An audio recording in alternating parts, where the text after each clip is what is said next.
દાહોદથી ખૂબ જ મહત્વપૂર્ણ સમાચાર. નકલી ચલણી નોટો છાપતી ટોળકી દાહોદથી ઝડપાઈ છે.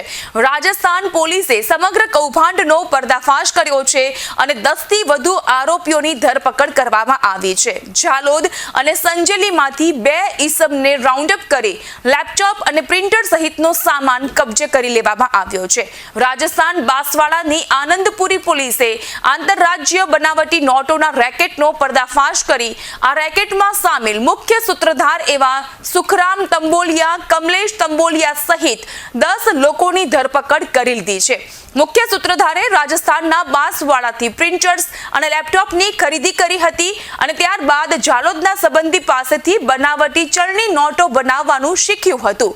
100 રૂપિયા, 200 અને 500 રૂપિયાના દરની બનાવટી ચલણી નોટો પ્રિન્ટ કરી બાંસવાડા જિલ્લાના અલગ અલગ વિસ્તારમાં માર્કેટમાં તેને વટાવવામાં આવી હતી.